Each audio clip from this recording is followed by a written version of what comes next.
जोहार झारखंड में हूं संतोष गंगवार। बुलेटिन की शुरुआत करेंगे इस वक्त की बड़ी खबर के साथ। बीजेपी नेता अनिल टाइगर की हत्या की गुत्थी रांची पुलिस ने सुलझाने का दावा किया। मुख्य आरोपी के साथ ही 5 आरोपी भी गिरफ्तार कर लिए गए। वहीं मामले में मुख्य साजिशकर्ता और उसका सहयोगी पुलिस की गिरफ्त से अभी भी दूर है।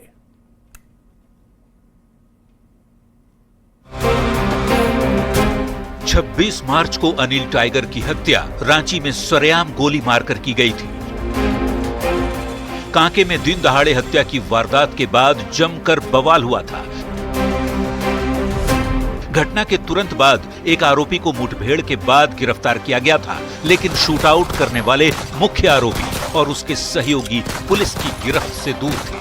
हत्या पर सियासी बवाल मचा था। रांची पुलिस की भी बदनामी हो रही थी। रांची पुलिस ने स्पेशल टीम का गठन किया, जिसने शिकंजा कसते हुए हत्याकांड के फरार बाकी 4 आरोपियों को दबोच लिया। मुख्य आरोपी अमन सिंह था, जो हत्या के बाद कोलकाता भाग गया था, लेकिन वो भी पुलिस की दबिश में आ ही गया।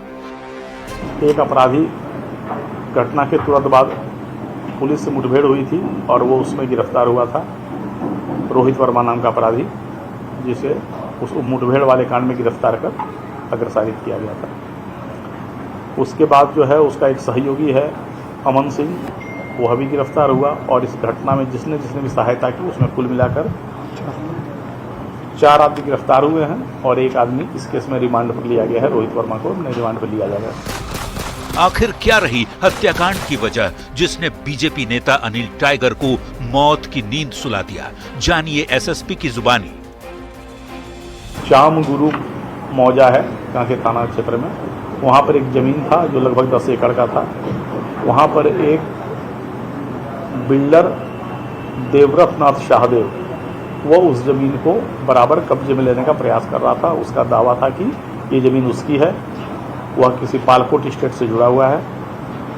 लेकिन अनिल जो मृतक हैं, इन्होंने स्थानीय घटंगा गांव के निवासियों से विरोध किया कि नहीं साहब, ये जो है जोतकार खेवटदार की ज़मीन है, और इसको लेकर दोनों पक्ष के बीच लगातार विरोध अब चल रहा था। सूरज सिन्हा ने ही कलकत्ता में बैठकर सारा प्लान किया और अल्टीमेटली सूरज सिन्हा ने अमन सिंह और रोहित वर्मा को ये जिम्मेवारी सौंपी। इन दोनों और इनके दोनों सहयोग और इनके कुछ सहयोगियों ने मिलकर पहले रेकी किया 1 सप्ताह तक। रेकी के बाद उस दिन जो है गोली मारने की घटना को अंजाम दिया गया। अनिल टाइगर हत्याकांड के 5 आरोपियों की गिरफ्तारी के बाद पुलिस पीठ थपथपा रही है। इसी के साथ मामले में सामने आए लोहरदगा एंगल की जांच भी जारी है, लेकिन अभी तक हत्याकांड के मुख्य साजिशकर्ता और दूसरे आरोपी पुलिस के शिकंजे से दूर हैं। अब देखना होगा हत्याकांड में शामिल सभी किरदार कब तक पुलिस की गिरफ्त में आ पाते हैं। न्यूज़ 18 के लिए रांची से ओम प्रकाश की रिपोर्ट। और झारखंड में मौसम का मिजाज बदल गया है और लोगों को भीषण गर्मी से राहत मिली है। गिरिडीह से लेकर गोड्डा और रांची से लेकर रामगढ़ तक बारिश हुई। कई जगह बारिश राहत बनकर आई तो कहीं बारिश आफत बनकर आई। आपको बता दें कि मौसम विभाग ने अगले 2 दिन तक मौसम में बदलाव का अलर्ट जारी किया है। झारखंड के 10 जिले गिरिडीह, गोड्डा, धनबाद, रांची, रामगढ़, जमशेदपुर, चाईबासा, दुमका के साथ ही हजारीबाग की तस्वीरें फिलहाल आपकी टेलीविजन स्क्रीन पर। और हजारीबाग से बड़ी खबर है, मौसम के बदलते मिजाज का कहर। पद्मा में ठनका गिरने से कोहराम मचा है। 3 लोग चपेट में आ गए, जिससे उनकी मौत हो गई। बारिश से बचने के लिए लोग छुपे हुए थे। एसबीएमसीएच में तीनों के शव पहुंचाए गए। खराब मौसम में सतर्क रहने की अपील की गई है। एक्सक्लूसिव तस्वीरें इस समय आपकी टेलीविजन स्क्रीन पर है। के लिए हाँ, तो दिखाने वाला जो अपने जगह पे लेके गया था, वहाँ बरसात हो गया। इसके वजह से तीनों का मौत वहीं पे स्पॉट पे हो गया। हजारीबाग लोकसभा क्षेत्र से 4 लोगों के वज्रपात से मौत की जो सूचना है, वह अंतर्मन को झकझोर देने वाली है। और अभी आप देखे होंगे कि पद्मा में एक साथ 3 लोगों की मौत और चुरचू में 1 जन की मौत। कह सकते हैं कि 4 परिवार के लिए आज बहुत ही विडंबना वाला दिन है। वो तो घर में रहें, सुरक्षित रहें, खाली स्थान पे ना जाएं, जहाँ जितना हो सके दूरी बना के रखें। पेड़ पौधों के पास, नदी तालाब के पास में ना जाएं, खाली मैदान में ना जाया करें। घर पे रहें, जब भी इस तरह अपने बच्चे को, खास करके बुजुर्ग महिला, अपने आप को घर पे सेफ रखें।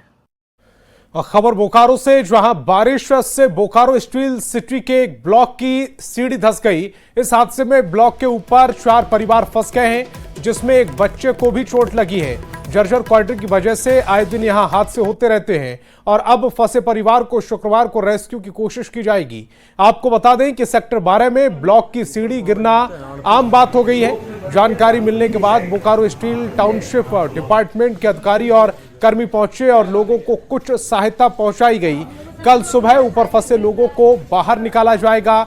इस तरह हो रहे हादसों को लेकर लोगों में दहशत का माहौल है। ऊपर में होगा जानते हैं 38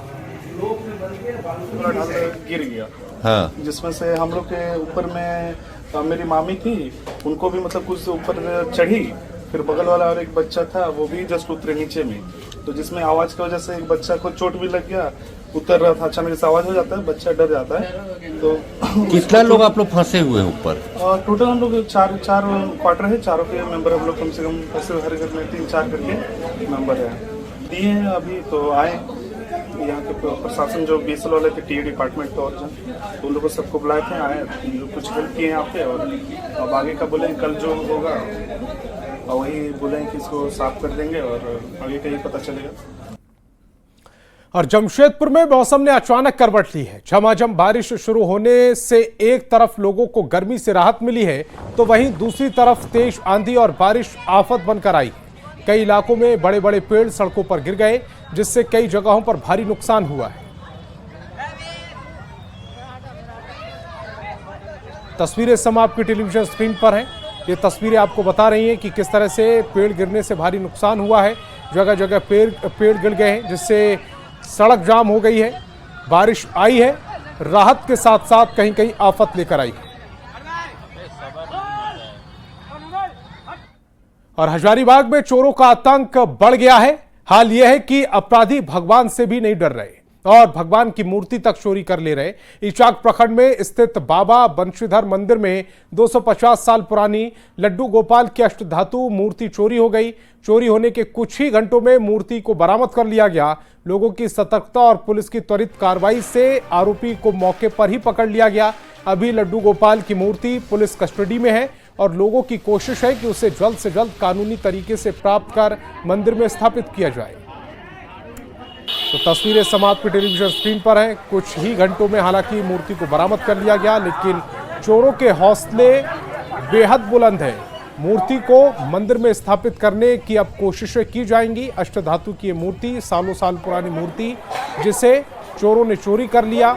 हालांकि पुलिस की त्वरित कार्रवाई और स्थानीय लोगों की सतर्कता की वजह से चोर को मौके पर ही बरामद कर लिया और अब इसकी कुछ ही दिनों बाद दोबारा से स्थापित मूर्ति को कराया जाएगा।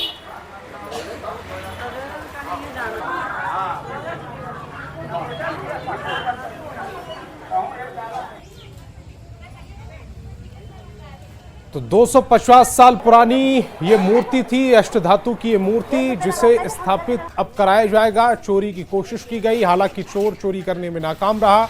मूर्ति को पहले चुरा लिया गया, लेकिन पुलिस ने त्वरित कार्रवाई करते हुए चोर को पकड़ लिया। अब चोर पुलिस के गिरफ्त में है, लेकिन स्थानीय लोगों की तत्परता का नतीजा ये हुआ कि चोरी की गई अष्टधातु की मूर्ति को बरामद कर लिया गया।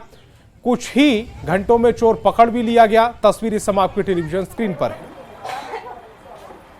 हजारीबाग जिले के मंदिरों के शहर के नाम से जाना जाने वाला अभी मैं इचाक में हूं। बता दें कि बीते दिन जो है यहां पर इसी बंशीधर मंदिर से मूर्ति चोरी की खबर सामने आई थी। दरअसल स्थानीय लोगों की माने तो वह जो मूर्ति है अष्टधातु की बताई जा रही है। ये इसका जो अगर इतिहास की बात करें तो मंदिर का जो है वो काफी पुराना इतिहास भी बताया जा रहा है। साथ ही साथ अगर बात करें तो जिस तरीके से अष्टधातु की जो प्रतिमा की चोरी हुई, उसके बाद स्थानीय लोगों ने तत्परता दिखाई और उसे जो है उस चोर को पकड़कर पुलिस के हवाले कर दिया है। और अभी की अगर बात करें तो वह जो मूर्ति है पुलिस के कस्टडी में है। देखने वाली बात होगी कि पुलिस की आगे की क्या कार्रवाई होती है और किस तरीके से जो है आगे की जो और भी क्या कुछ छानबीन होती है। बता दें कि आए दिन जो है मूर्ति चोरी की जो खबरें हैं आसपास के जिले से आती है, क्योंकि कई ऐसे मंदिर है जहां पर काफी पुराने मूर्ति भी जो स्थापित है। इसको लेकर जो है कहीं ना कहीं एक चोरों का जो है सीधा सीधी टारगेट होता है कि उस मूर्ति को जो है कहीं ना कहीं चोरी करके जो उसे बेचने का काम करते थे, जो यहाँ के स्थानीय लोग बताते हैं। लेकिन साथ ही साथ अगर हम बात कर ले तो अंतरराज्यीय जो है चोर गिरोह का भी कहीं कहीं जो बात सामने आता है, इस पर देखने वाली बात है कि पुलिस जो है कितनी गहनता से जांच करती है और इसकी जो खुलासा है वो कर पाती है। सुशांत सोनी, न्यूज़ 18, हजारीबाग। क्या था? ये अष्ट धातु का मूर्ति था और बहुत पुराना मूर्ति भी है। लगभग हमको लगता है 250 साल पुराना मूर्ति है। थोड़ा रेट मतलब कीमत भी अगर लगाया जाए तो हमको लगता है करोड़ों का मूर्ति था। इस कारण यहाँ पे आए दिन यहाँ पे चोरी होते रह रहा है। छोटा मोटा चोरी करता है लोग, बड़ा चोरी कर रहा है। अब देखिए ऐसा हो गया कि भगवान पर उतार हो गया है। लेकिन खैर ऐसा था जो कि भगवान का महिमा था कि इंसान पकड़ा चुका है। पकड़ाने के बाद तो लोग तो उसको थाना का जिम्मा कर दी। पता चला कि जब मंदिर की साफ सफाई के लिए मंदिर का दरवाज़ा खुला तभी एक आदमी घुस के मंदिर की मूर्ति को उठा के चोरी छुपे भागने की कोशिश कर रहा था। तभी पुजारी की आवाज़ सुनकर ग्रामीणों ने उसे धर दबोचा और फिर पुलिस वहाँ पे समय पे पहुँची। उसके बाद उस पर सीजर बनाया गया और FIR करके उस आदमी को न्यायिक हिरासत में भेजा गया है अभी।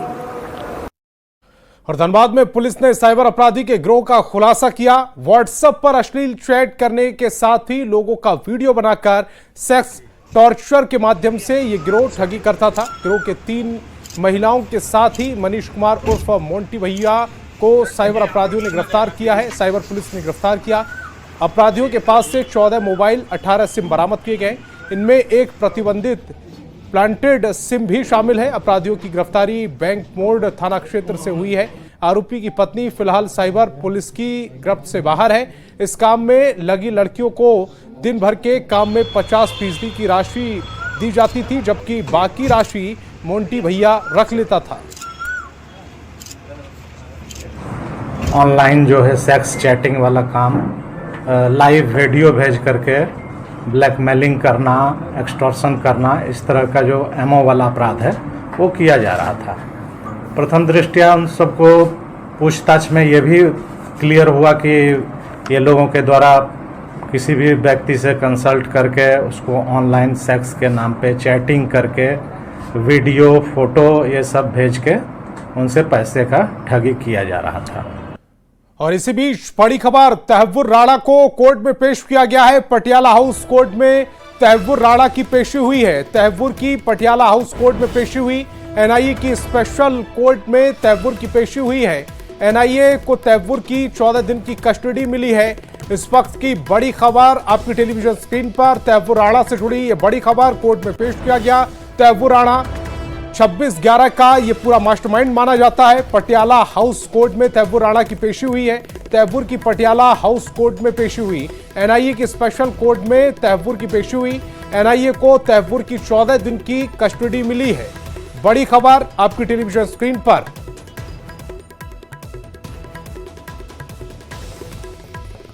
तो तहव्वुर राणा को कोर्ट में पेश किया गया। बड़ी खबर आप तक पहुंचा रहे हैं। पटियाला हाउस कोर्ट में तहव्वुर राणा की पेशी हुई। 26/11 का ये पूरा मास्टरमाइंड था, जिसे अब अमेरिका से प्रत्यार्पण करके भारत लाया गया। तहव्वुर को 14 दिन की कस्टडी में भेजा गया है। NIA के स्पेशल कोर्ट में इसकी पेशी हुई। बड़ी खबर आप तक पहुंचा रहे हैं। तहव्वुर राणा से जुड़ी ये बड़ी खबर।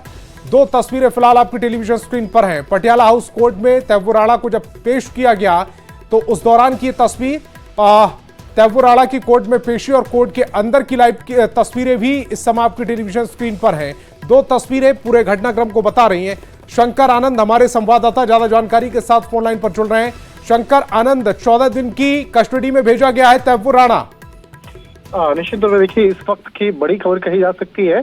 और जिस तरह से इस आतंकी की अगर बात करें तो इस आतंकी को जिस तरह से भारत में लाया गया और भारत में लाने के बाद अब जिस तरह से भारतीय जांच एजेंसियां इसके खिलाफ अब आगे की तफ्तीश करेगी। तफ्तीश का मतलब है कि अब जिस तरह से इससे पूछताछ करेगी कि किस तरह से इस हमले को अंजाम दिया गया था। जो मुंबई हमला था, जो जैसे हम बोलचाल की भाषा में 26/11 का जो हमला कहा जाता है, तो उस हमले में किन किन आरोपियों की प्रमुख भूमिका रही है और किस तरह से पाकिस्तान में बैठ करके वहां के आतंकियों और खास तौर पर जो आतंकी संगठन है लश्कर और हुजी संगठन के द्वारा इस पूरे हमले को अंजाम दिया गया था, पूरी उसकी बुनियाद जो है वो पाकिस्तान में किस तरह से रखी गई। तो इस तमाम मामलों पर अब जांच एजेंसी विस्तार से पूछताछ करेगी। आज जिस तरह से उसे पटियाला हाउस कोर्ट में पेश किया गया, जो पटियाला हाउस स्थित जो एनआईए की विशेष कोर्ट है वहां पर उस आतंकियों को पेश करने के बाद जिस तरह से अब 14 दिनों की रिमांड मिली है, तो 14 दिनों की रिमांड में कल सुबह तकरीबन 10 बजे से पूछताछ की जो प्रक्रिया है वो शुरू हो जाएगी और शुरुआती दौर पे जो एनआईए की जो टीम है वो पूछताछ करेगी। लेकिन उस पूछताछ के दौरान में जांच केंद्रीय खुफिया एजेंसी आईबी की टीम और इसके साथ साथ जो दिल्ली पुलिस की स्पेशल सेल की टीम भी मौके पे हो सकती है और एनआईए मुख्यालय में रख करके तमाम मसलों पर पूछताछ की जाएगी। और कहा जा सकता है कि इस मामले पर पूछताछ करने का जो मकसद होगा वो मकसद होगा कि इस मामले की और ज्यादा शंकर, ये पूछताछ का नियम क्या होता है? किस प्रक्रिया के तहत पूछताछ की जा सकती है? देखिए, आरोपी को जिस तरह से विदेश से प्रत्यर्पण करा के लाया गया है, तो प्रत्यर्पण कराने के बाद जैसे ही भारत की सीमा में उसे लाया जाता है और जिस तरह से दिल्ली एयरपोर्ट पे लाया गया, तो दिल्ली एयरपोर्ट में लाने के बाद औपचारिक तौर पर उसकी गिरफ्तारी की जाती है और दिल्ली एयरपोर्ट पर उसकी गिरफ्तारी करने के बाद उसके बाद अब इस मामले पर वो भारतीय जो कानून है उसके तहत आगे कार्रवाई की जाएगी। यानी कि इस मामले पर आरोपी को गिरफ्तार करने के बाद कोर्ट को आज जानकारी दिया गया कि किन किन धाराओं के तहत इसे गिरफ्तार किया गया है और इसके खिलाफ आरोप के बारे में शंकर, अब जो आगे की प्रोसेस होगी वो अमेरिका को रिपोर्ट करना होगा, भारत को क्या बताना होगा कि हम क्या क्या करने जा रहे हैं? फिलहाल इसकी कोई औपचारिकता नहीं है। जो फिलहाल है, अब भारत में जब लेके आ गए हैं तो भारतीय कानून संहिता के तौर भारतीय कानून नियम के मुताबिक अब उससे पूछताछ की जाएगी और उसके बाद तमाम जो एक इस मामले में कहा जा सकता है जो कानूनी प्रावधान है और उस कानूनी प्रावधान के तहत उसके खिलाफ भारत में अब कोर्ट की कार्रवाई होगी। हालांकि देखिए, कोर्ट की कार्रवाई के दौरान में ये उन तमाम सबूतों को, तमाम डिजिटल एविडेंस को कोर्ट के सामने रखने होंगे। लेकिन अगर आप जो अमेरिका की बात करें, जो विदेशी कोर्ट की अगर बात करें, अगर इस मामले में कहीं पर कानूनी अगर राय लेना चाहे तो वो ले सकता है। लेकिन जिस तरह से उन तमाम कानूनी राय की अगर बात करें या अन्य उनको जो भी मदद चाहिए, तो इस मामले में राय के तौर पर हम मदद मांग सकते हैं। लेकिन अब पूरी तरह से भारतीय न्याय संहिता के हिसाब से राणा पर केस चलाया जाएगा, उससे पूछताछ की जाएगी। शंकर, आप हमारे साथ जुड़े, आपका बहुत बहुत शुक्रिया।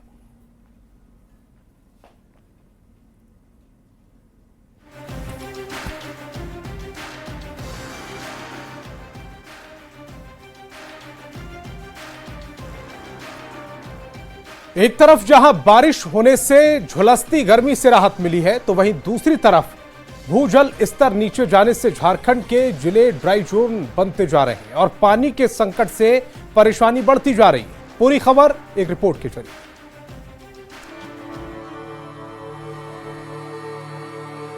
सूखे खेत, फटी धरती, पानी की टोटी से धीमी रफ्तार से गिरता पानी, ये तस्वीर है झारखंड की।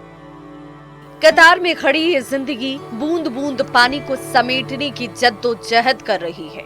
रात के अंधेरे से लड़कर परिवार के प्यास को बुझाना चाहती है। तभी तो सारे काम छोड़कर घर का हर एक शख्स यहाँ खड़ा है, जिसे जो मिला वही सही। तभी तो पानी की बोतल से लेकर तसला, बाल्टी या प्लास्टिक के छोटे बड़े बर्तन हो, सब इंसानों की तरह कतार में अपनी बारी का इंतजार कर रहे हैं। ये हाल तब है जब गर्मी सिर्फ शुरू ही हुई है। राज्य की बड़ी आबादी हर रोज किसी न किसी मोहल्ले में यूं ही नल के आसपास हाथों में बर्तन लिए आपको दिख जाएगी। नदियों और तालाबों की हालत तो और खराब है। अर्बन इलाकों में स्थिति भयावह है। 5 जिलों में तो लोग त्राहिमाम कर रहे हैं। पानी का यहाँ व्यवस्था के नाम पर कुछ नहीं किया हुआ है। एक ये वाला बोरिंग है, जहाँ आपका मोसी बाड़ी, न्यू कॉलोनी, इधर बस्ती के लोग इधर सारा यहीं पे आते हैं। दरअसल राज्य के भूगर्भ जल के नीचे जाने से कई इलाके ड्राई जोन में आ चुके हैं। ऐसे इलाकों को 3 श्रेणियों में बांटा गया, जहां पानी अलार्मिंग की स्थिति में है, जिनमें 70 से 90% वाले सेमी क्रिटिकल स्पॉट्स हैं, 90 से 100% वाले क्रिटिकल श्रेणी में आते हैं, जबकि तीसरा 100% वाले जिले हैं जो ओवर एक्सप्लॉइटेड की श्रेणी में आते हैं। क्या कहती हैं वैज्ञानिक सुलेखा भाया, आप खुद ही सुन लीजिए। झारखंड का हम लोग का बहुत अलार्मिंग अभी सिचुएशन है। जैसे हम लोग लास्ट हम लोग जनवरी 2025 को जिस हिसाब से हम लोग वाटर लेवल का मॉनिटरिंग किए हैं, उस हिसाब से जैसे कुआं का हमारे जो ऊपर का स्तर है जल का, तो वो 5 मीटर से मतलब एवरेज हम लोग देखेंगे तो 5 से 10 मीटर के रेंज में है।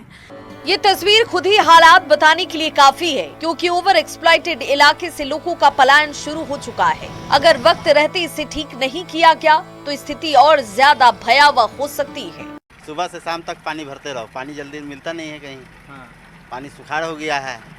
जब हमने पेयजल एवं स्वच्छता मंत्री से इस बारे में बात की तो उन्होंने इसे गंभीर माना और कहा कि सरकार इस समस्या से निपटने के लिए भूमिगत जल संरक्षण को लेकर एसओपी तैयार कर रही है। जल स्तर जो है बहुत नीचे गिर गया, कई जगह रेड जोन में, कई जगह येलो जोन में। वाटर हार्वेस्टिंग सिस्टम अगर लोग नहीं अपनाएंगे तो भी एक दिक्कत का सामना करना पड़ रहा है। ये सचमुच चिंता का विषय है कि जिस राज्य की पहचान ही जल, जंगल और जमीन से हो, वो आज पानी के लिए त्राहिमाम कर रहा है। जरूरत है वक्त रहते सचेत होने की, ताकि अपनी धरा को ड्राई होने से बचाया जा सके। तो देखना होगा कि लोग भी इसे लेकर क्या कुछ जागरूक हो पाते हैं और सरकार की जो भी एसओपी होती है उसका कितना अनुपालन धरातल पर हो पाता है। कैमरामैन प्रभाकर के साथ ओम प्रकाश, न्यूज़ 18 रांची। तो इस बुलेटिन में फिलहाल इतना ही। आप देखते रहिए न्यूज़ 18 बिहार झारखंड।